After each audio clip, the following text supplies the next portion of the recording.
corner. He's 1-on-1 against Marquise Waters to the far-hand side. 3rd down and 11 from their own 1.5. Pope calling signals, play clock down to 12. Rolls out of the pocket, still looking, slings it on the run, and has his man Mike Andrews to the 10. Zigzags 15, and he's able to reach his way to the 17-yard line. Move the chains off a catch and run of 16 yards. Basic play, I formation, play action, roll out to the right, and getting that out route to the outside, and hey, perfectly thrown. And then some few more yards right there. Nice little shake and bake down there on the near-hand side. Nicholas Pope made something out of nothing. He's been an interesting prospect here for the Seahawks. Only 43% completions this season as a member of LA Harbor. 2 touchdowns and 5 interceptions. Yet he's looking for a resurrection in a performance that'll put them in the D1 level, as he isn't playing with a whole lot, Dan, but I think he's been playing relatively well, especially in this game, given the talent and given the competition level. Yeah, I mean, if he has a big game tonight, despite of a loss, I mean, hey, some offers should be coming in for him. He's subbing in for Clark Livingston, who was injured in Week 3 and has been seeing the sideline ever since. Nicholas Pope has done a fantastic job as a member of the Seahawks. In his limited action, including last week, he passed 10 of 18, 152 yards and a touchdown. He's been spectacular ever since the injury as Pope fires to Waters, but it's incomplete. Waters leads the team in catches, but has yet to catch the football, and yet another drop by the sophomore Marquise Waters. Marquise Waters right there just was surrounded by 4 RCC defenders, and he realized it, and so therefore he dropped it. Call it hearing the footsteps there. Marquise Waters, interesting prospect. He switched over, transfer from Diablo Valley Community College. And Dan, I'm sure you have your take on this. He also switched from halfback last year to wide receiver, and you saw some of those running back hands on that drop. We'll get your take after that play, you former tight end yourself. 2nd and 15 from their own 14-yard line. It's a double wing formation, and the handoff goes to a new man in this offense, Malik Maps. He had a fumble last week, but is able to hang on to the football there and pick up about 2. Questionable call right there. 2nd and long, 2nd and 15 to be exact, and you decide to run the ball for about a yard. Hey, it's time to get that ball into Pope's hands and let him sling it. Yeah, that was only the 6th carry the entire season for Malik Maps, and not a guy that you want to get involved trailing by 11 here at home. As the sun is set, and we're about ready as the lights are on for some action here as we're near the end of the first, and LA Harbor's making a game here of the Tigers. They trail by 11, but have the football and are on the move. 3rd down and 12. Pope hangs it into coverage, nearly intercepted by Legrone again, but the pass is incomplete. It looks like Pope will have to trot off the field, and does, after a field goal. The drive stalls inside the 20. As Pope trots off the field, he shows a little bit of frustration to his tight end. His tight end runs something. Pope throws something else right there. Total miscommunication there. Your thoughts, though, about Malik Waters, who switched over from halfback to wide receiver? I think it's a more difficult transition than people account it to be. I would. I mean, you got to learn how to run a route. First thing, I mean, hey, all you got to do is get the ball. Get the ball hand off to you when you're the running back, and now you're asked to run precision routes against these Trayshawn Broughton-type corners. Hey, it's difficult. A nice jump off the snap, and Hodgkins nearly blocks the football as a man who learned his lesson. That's Tremel Davis. Understandably, the Tigers will start the drive from inside their own 20, but no fumble, Dan, even though the Seahawks switch field position. A 55-yard boot. That'll be a season high for Jack Moore as he put that one inside the 20. The Seahawks will take any little victory, even a punt, a punt of 55 yards. I mean, this is a team that just needs all the help they can get tonight. Boy, that turnover certainly made things a little bit worse. I think that was the needle that popped the air out of the Tigers' balloon, per se. They had a 14-0 lead. We're about ready to score their 3rd straight possession, and then Tremel Davis coughs up the football, and it led to a LA Harbor field goal and kind of a changed momentum here at Seahawk Stadium. The handoff goes to the man we have yet to really see in this football game. Was that Denzel Foster? No, that was Christopher Anderson. I want to see Foster in this game, but I don't think we will until next week against Mount Sac. Hey, you bring up a great point, or maybe we might see him at the second half. A lot of teams, they bench a player for the first quarter. A lot of teams bench a player for halftime. But in this case, you've got the inclination, you got the feeling that we won't see him until next week. As the Tigers end the quarter, 14-3 our score, and Denzel Foster may have been part of that scruffle last week after the end of the Fullerton victory. And I think the Tigers, you could pencil this in as a victory, but I mean, I guess hold your horses. There's still more football to be played, but Denzel Foster, you need your main man out when you play Mount Sac in 7 days. You will big time. I mean, he's the type of guy who's going to get you first down after first down, and not necessarily just on third down. He's the type of guy, you're on first down, you hand it off, and you instantly got another first down. He's that type of a guy who's going to just carry the load all day for you.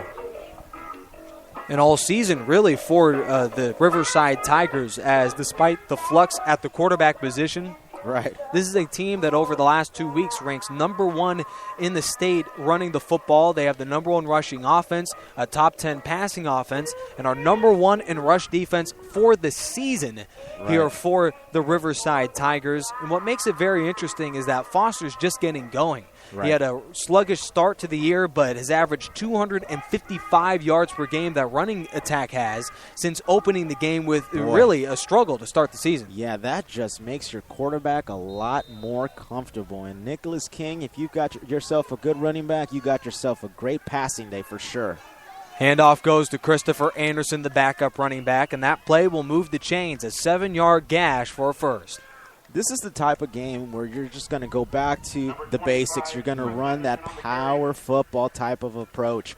And it's only because you know this game is in your hands. So the run, what it does, it allows your lineman and every single player to get involved here. That's what you want to do in this type of a game. Got to keep everyone mentally sharp. Handoff goes to Anderson, far side, turns the corner, but runs right into a wall of Seahawk defenders. That'll be a swarm of 3 or 4 LA Harbor linebackers to stop him at the 29-yard line. No gain. Yeah, right there. Finally, LA Harbor taking a small victory for themselves, stopping the run there. But we'll hear Christopher Anderson's name a lot next season, as he's just a freshman out of West Valley. We'll see plenty of him in 2015, as he's seemed to be a guy we can count on, depend on, and is a guy that will score us some touchdowns. He began the game with a 12-yard touchdown catch. King looking, swings it out near side to Stallone, a leaping grab, but nothing doing. Maps will bring him down after a gain of 2. Now 3rd and 7, and Nicholas King has been stopped cold off of this windy night in Los Angeles following his hot start to the game. The wind blowing west to east right now, and Wall right there probably was affected by that wind right here as he's going west to east here. Nick King off a 3rd and 5. Needs to reach the 39-yard line to move the chains. Play clock down to 13, down to 12. Tigers lead 14-3, 13 minutes to go in the second. Pass rush coming. King hit as he throws and finds his man, but that'll be short of the first down, but a late penalty flag flies. That may be against the Seahawks, but off of a catch and run of 2. For the moment, the Seahawks made the stop. Solid defense by LA Harbor. Yeah, it seems like that penalty will be against the Seahawks. And hey, when your team is 1-5, frustration just runs through the blood, and you tend to see penalties that just constantly hurt you. Yeah, they've been hampered by penalties this season. LA Harbor among the worst as far as mistakes go, penalties, turnovers. LA Harbor is going to accept a 5-yard what I think may be a face mask, and now instead of a 3rd down stop, the Tigers will have another shot. Interesting selection here by Coach Dean Dowdy in his first season. 3rd down and 10 from their own 29. I think they just realized their mistake, and they'll call timeout here. And they'll call timeout, does LA Harbor. But the Seahawks do show glimpses, Dan, of great football. I mean, you mentioned the fumble recovery. They had a solid drive on their second possession, but it's just not often enough. Too inconsistent here for LA Harbor, trying to vie its way into a bowl spot. Now, I don't want to be overly critical, but it seems like a lot of times when a team is going through the frustrations that the Seahawks are going through, it's all about mental toughness and just forgetting of what happened last week and just, hey, taking this week as a new one week at a time. Exactly. And it's something that the Seahawks, well, it looks like it's obvious that they need to improve on, and it's that mental approach, coming in every week like a new season. Forget about what happened last week. Let's just go and move forward. Well, as you saw off the season schedule, Dan, LA Harbor seems to make one loss turn into 2, 3, 4, and obviously they lost 16 straight games dating back to 2012 before that win against Santa Monica. Yeah, and it's just, it keeps the players away. I mean, hey, when you've got a whole season full of losses, it doesn't attract anybody to come here. Who's going to want to come here? And so you get these lower-tier players coming here to LA Harbor, and you see it on the field. You see it affect the coaching. I mean, they're going through a transition with a new coach here, and so it's definitely going to affect you, and it'll probably take another 2-3 years, if not longer, to turn this program completely around and turn them into a state title contender. The art of junior college football is that off of high school, most junior colleges get obviously the talent the people that come to their school who are in the area, because if you can't make it to a 4-year university, well, you might as well stay as close to home as possible and go to a junior college. But with teams like Riverside, they always seem to drag that extra player or two that makes them a state contender, because they have a coach that can do it and they have personnel that can put them to the next level. I mean, if you want to play Division I football, why not go to the most talented program with the best coaches? LA Harbor's trying to do that, trying to resurrect a program that won a conference championship 3 years ago, but it's very hard to do that when you don't have the talent to win. Yeah, Riverside is not one of these big cities. It's not a New York. It's not a Dallas. It's not a Miami, and it's certainly not a Los Angeles. But it seems to attract guys from all over the country. We got guys from Oregon, Texas, Florida, Ohio that come from all over the place to play at Riverside. So that's impressive, and that just speaks thousands of words of how good this program can be and has been. Well, the reason why they're so good is because of their head coach, Tom Graff, former San Diego State University bounce back. And if you were to name some of the stuff he's done, it's been frankly remarkable. Tom Graff, during his 5-year stint with the Riverside Tigers, posts a 44-6 overall record, winning 88% of his games, winning his team in junior college over that stretch in California. He's won the conference championship 3 of the last 4 years, including last season, and he has the most transfers to Division I universities than any other school in the state of California. And one more note, Dan, and something that we will talk about with regularity over the next week on maybe the discussion. We'll go ahead and take a look at that. But why not? Riverside is 27-0 in Wheelock Stadium. Wow, that's just an impressive number. And typically at the high school level, junior college level, and it doesn't get up into the Division I level, but home field advantage really doesn't take effect at the lower levels. I'm talking about at junior college. That's very unexpected. And so Riverside is different, though. Yes, it is. It's a close-knit community that just supports its team. And, hey, football is life down in Riverside for sure.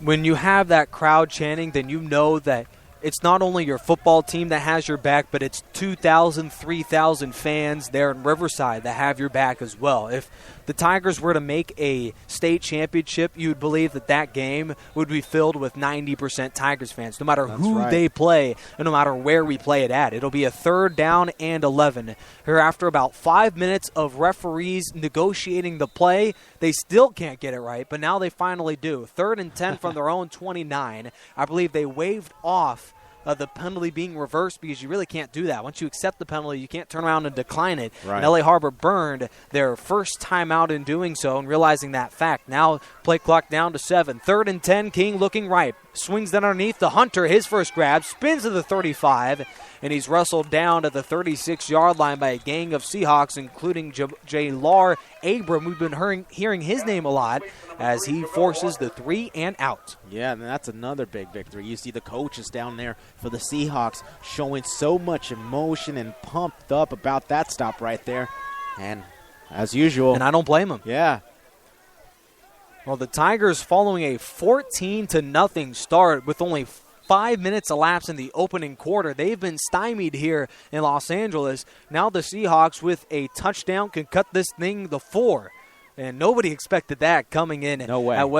here at Westchester, California. 14-3 with 12:10 to go in the first half. A low snap but handled, though. Zamora will boot it away, but a penalty flag is down.